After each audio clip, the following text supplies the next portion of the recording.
Hasta el 15 de marzo de 2020, la Organización Mundial de la Salud confirmó que existían 152.428 casos confirmados y 5.730 muertos en todo el mundo por el coronavirus. El 18 de marzo de 2020, el presidente Nayib Bukele anunció el primer caso de COVID-19 en El Salvador.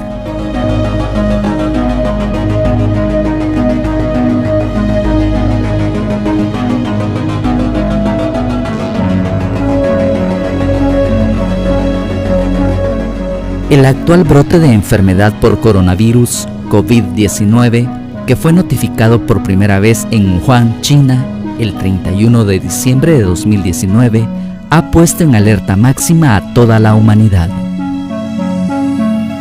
¿Qué es el COVID-19? Este es un proceso viral. La familia de los coronavirus es conocida desde hace muchísimo tiempo. Pero el problema de esta cepa es que es un poquito más virulenta porque es transmitida de animales a humanos. Y más que todo el riesgo de este virus es que es bastante contagioso. Se contagia más rápido que una influenza común y por lo tanto las complicaciones están en menor tiempo y más que todo en las personas que tienen riesgo, como personas diabéticas, hipertensas, que tienen enfermedades crónicas, más que todo, es mayor el impacto. Esto comenzamos a tener información y actualmente existen varias fuentes que podemos consultar. Los tres primeros informaciones provienen del Servicio de Salud Pública de la República Popular de China, que realizaron estudios en hospitales universitarios.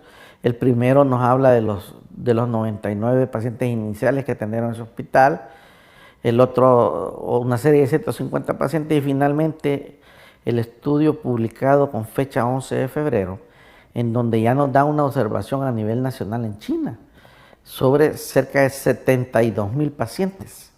Entonces ellos fueron estudiados desde el punto de vista estadístico y este estudio nos genera la primera gran información donde podemos ya hablarle, mire, la enfermedad se va a comportar así, así, así.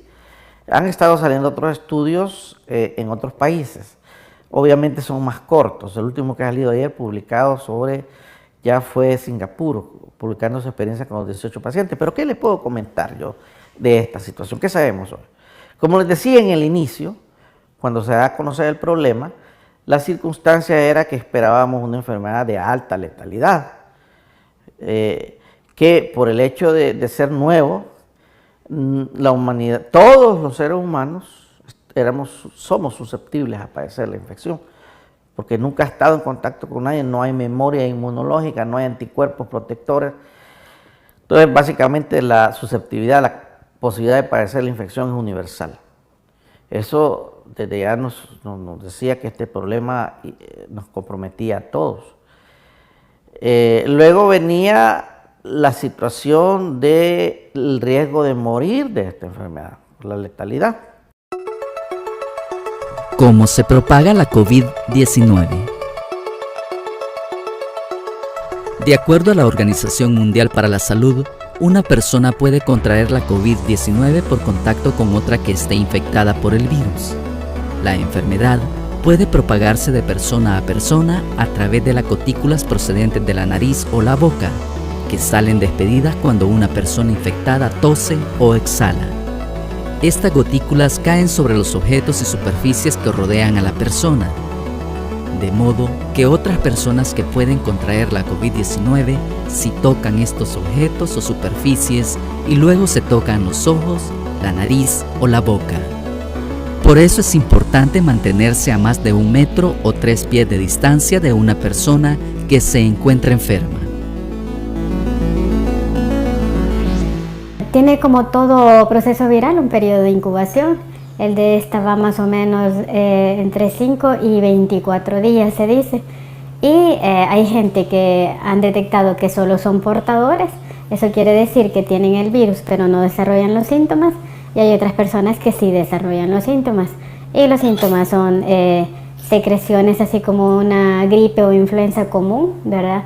Resfriado, tos, y dependiendo de la virulencia de este virus, porque se han encontrado 2 cepas, es que se va complicando en bronquitis, neumonía, y si la neumonía es muy intensa, llega a una insuficiencia respiratoria y hay necesidad de intubar a las personas y meterlos a cuidados intensivos.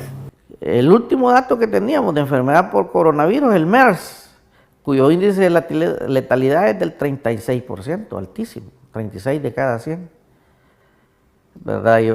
Irían a fallecer. Entonces nos esperábamos una circunstancia como esta, y luego que lo que estaba sucediendo en China, solo nos enterábamos a través de ciertas informaciones no oficiales, y hablaban de cosas realmente terribles. Pero ya el estudio nos muestra entonces una medición de carácter científico del fenómeno. Y entonces ahí, ¿qué nos muestra? Nos muestra que, en primer lugar, aproximadamente entre el 80 y el 81% de todas las personas que adquieren la infección van a desarrollar un cuadro clínico de leve a moderado, que ni siquiera va a requerir hospitalización.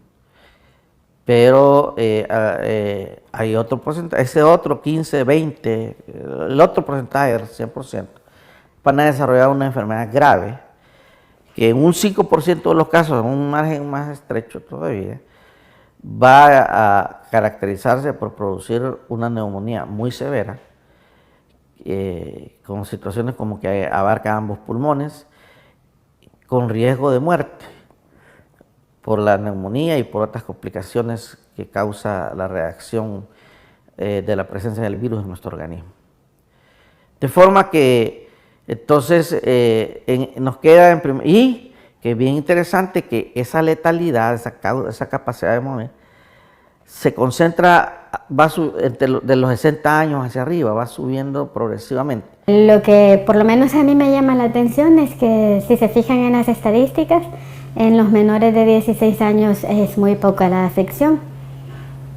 Todavía no se sabe por qué, me imagino yo que eso lo deben seguir estudiando los científicos, pero eso se ha detectado, que si se fijan en niños casi no hay incidencia. La mayoría es en personas de los 40 años en adelante, y sobre todo las mayores complicaciones son en las personas de 60 años en adelante. ¿Cuáles son los síntomas de la COVID-19? Según la Organización Mundial para la Salud, los síntomas más comunes de la COVID-19 son fiebre, cansancio y tos seca. Algunos pacientes pueden presentar dolores, congestión nasal, rinorrea, dolor de garganta o diarrea. Estos síntomas suelen ser leves y aparecen de forma gradual. Algunas personas se infectan pero no desarrollan ningún síntoma y no se encuentran mal. La mayoría de las personas, alrededor del 80%, se recupera de la enfermedad sin necesidad de realizar ningún tratamiento especial. Alrededor de 1 de cada 6 personas que contrae la COVID-19 desarrolla una enfermedad grave y tiene dificultad para respirar. Las personas mayores y las personas que padecen afecciones médicas subyacentes, como hipertensión arterial, problemas cardíacos o diabetes, tienen más probabilidades de desarrollar una enfermedad grave. Nosotros tenemos un sistema de salud tan deficiente que no somos capaces ni de suplir la necesidad del día a día. Yo no estoy hablando de algo de ahora, es algo que no se mejoró en los últimos 30 años de historia del Salvador.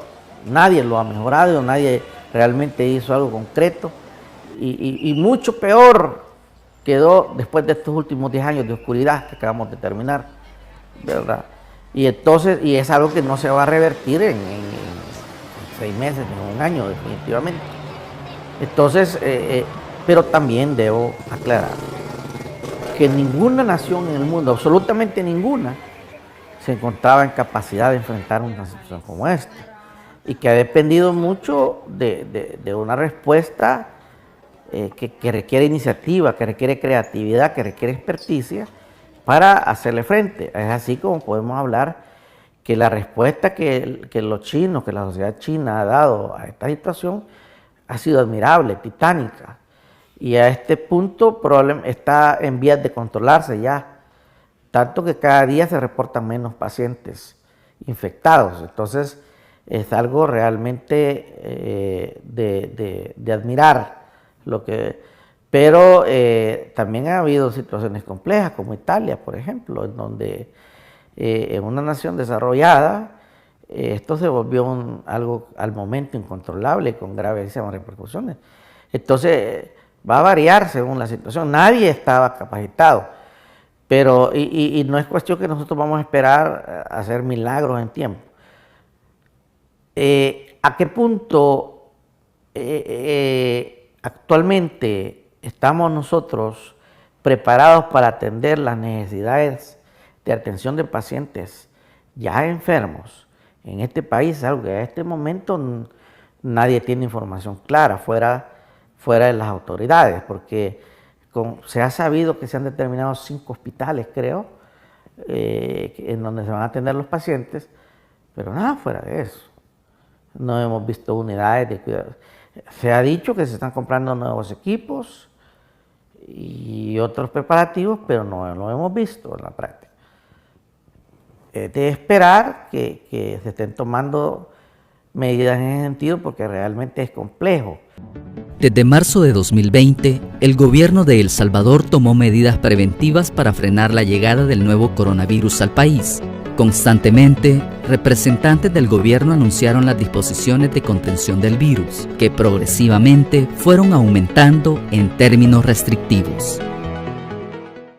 Nosotros como país no estamos aislados, estamos en el mundo y desde el 16 de enero estamos trabajando activamente para prepararnos, para estructurarnos, para suplir todo lo que no teníamos, como las oficinas sanitarias internacionales, como la cantidad de cámaras que necesitamos, los termómetros láser, los equipos de ventilación en los hospitales. Hemos estado trabajando y seguimos trabajando para tener ese equipamiento y para tener el recurso humano y los protocolos adecuados. Nos hemos preparado entonces integralmente para dar respuesta. Estamos realizando acciones nunca vistas, como la que se están haciendo en el aeropuerto internacional de sanitización total, ¿verdad?, con productos de alta tecnología para poder apoyar en ese trabajo de prevención y de aislamiento de cualquier tipo de bacteria. Tenemos además con educación ya trabajados los protocolos de respuesta ante cualquier situación que nos llevara a suspender clases. Tenemos nosotros con aduanas protocolos especiales y relaciones internacionales también sigue trabajando con nuestra población en el exterior. Las medidas fueron siendo más estrictas. El 11 de marzo de 2020, el presidente Nayib Bukele anunció una cuarentena que implicó restricciones totales de ingreso al país para personas extranjeras y para los salvadoreños o diplomáticos radicados en El Salvador. Significó pasar por un periodo de cuarentena para evitar un posible contagio de la población en caso de que estas personas vinieran con el virus. La disposición no fue tomada con beneplácito por quienes la vivieron, ya que tuvieron que pasar sus primeras horas de aislamiento en malas condiciones.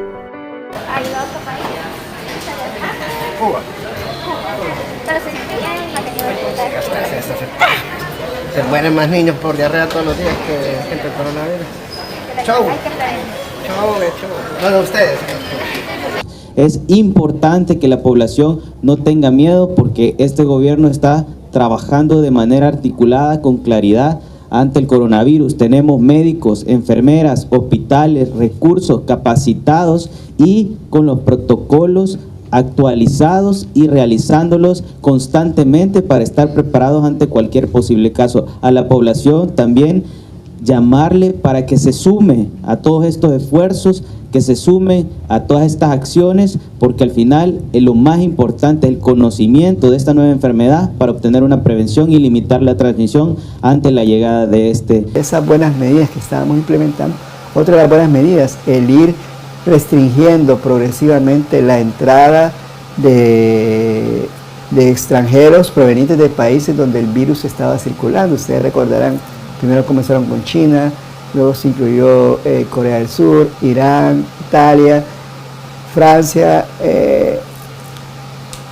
otro país, Alemania, y en eso estábamos cuando de repente se da un giro a esa práctica que estaba muy buena, estaba teniendo un buen impacto, y por orden del señor presidente dice: hoy de todos los países ya no vamos a recibir extranjeros y los salvadoreños van a pasar a cuarentena de 30 días. Y entonces, desde el punto de vista técnico, uno se pregunta: ¿y de dónde ha salido ese tiempo de 30 días? Y su servidor me empecé a revisar, a actualizar. El presidente me puso a estudiar nuevamente y no encontré ninguna evidencia científica que dijera que unos pacientes se deberían de poner en cuarentena. La OMS, el Centro para el Control y Prevención de Enfermedades de los Estados Unidos, el Centro Europeo, los mismos, el Centro para la Prevención de Enfermedades de China, establecieron que el periodo de cuarentena es de 14-15 días. La población civil comenzó a llevar ayuda a las personas en cuarentena, ante las denuncias de amigos y familiares que expresaron su malestar. Sin embargo, el gobierno comenzó a habilitar más centros de cuarentena y desalojó a quienes pasaron 2 días en malas condiciones. Trajeron desayuno, trajeron unas barritas de granola, pero se acabaron. Nosotros ni siquiera nos formamos porque los viejitos tenían que comer. El baño está emposado, no sé cómo se dirá el agua. Lo más peligroso, lo que a mí se me ocurre, ¿por qué nos mezclaron a toda la gente que viene de todos los países, que provienen de todos los lugares? De Italia. Gente de Italia, gente que viene de España, y los que venimos de Guatemala, y los que vienen de Honduras, y los que vienen, a todos los mezclados. Y miren, si estamos en un lugar donde no hay higiene, donde no hay comida, donde no hay ni siquiera protección en las ventanas para que entren los mosquitos, está topado de mosquitos, muriendo de calor, la gente se va a morir de otra cosa, no del coronavirus, men.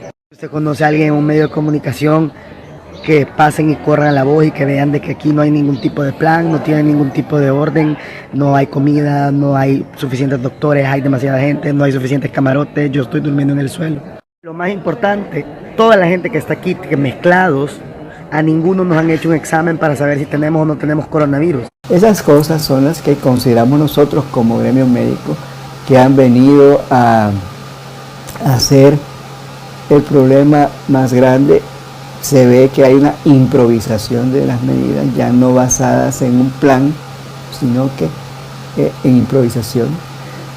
Lo que está faltando ahorita, en cuanto a los centros de cuarentena, es la vigilancia a través de exámenes de todas las personas que están en cuarentena. No se está llevando a cabo un protocolo en estos momentos adecuado, porque cualquiera de estas personas que están en cuarentena, casi 2.000 personas que están ahí, pueden estar asintomáticas, no tener ningún tipo de síntomas, pero ya albergar el virus, ¿entiendes?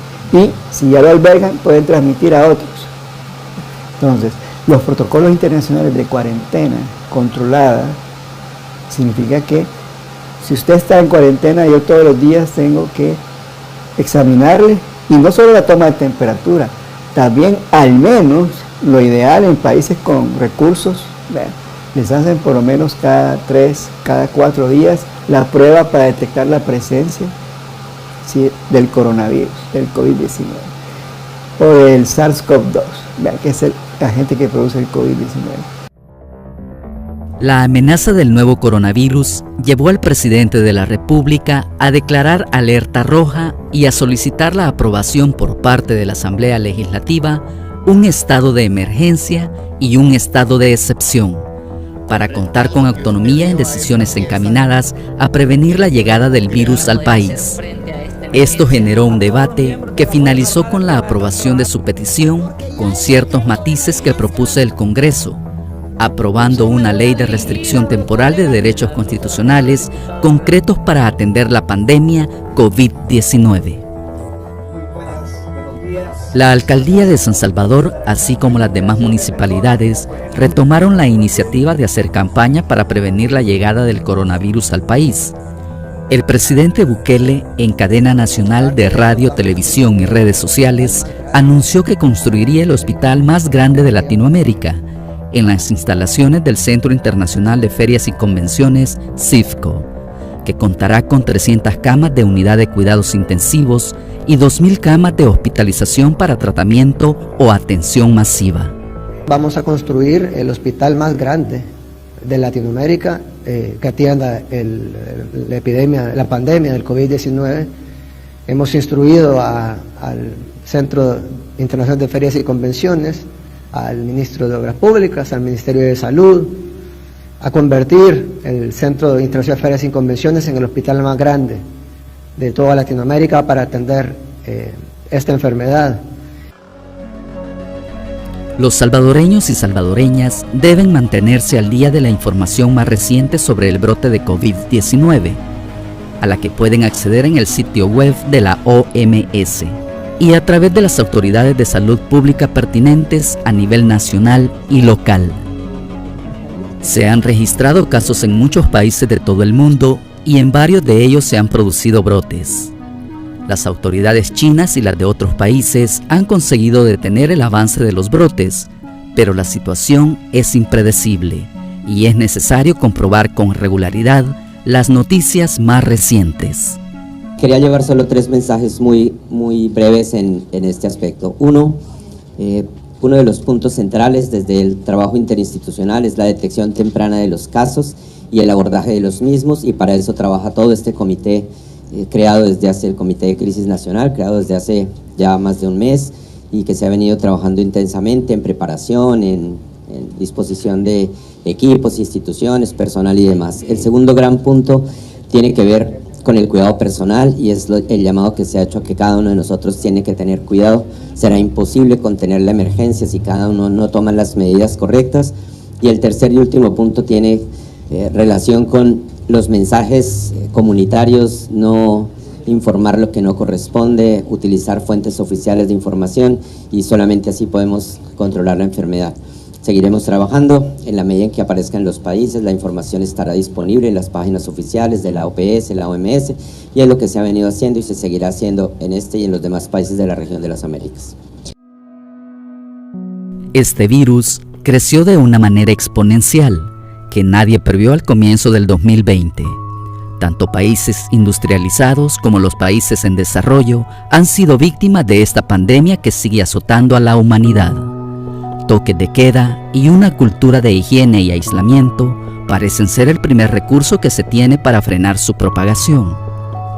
Las consecuencias sociales, económicas y salúbricas permanecerán por mucho tiempo, y ante la crisis que ha generado en los sistemas de salud de países con economías fuertes, no queda más que cuidarse mutuamente y recordar que la salud humana debe ser siempre la principal inversión que un Estado debe hacer para luego pensar en su desarrollo como sociedad.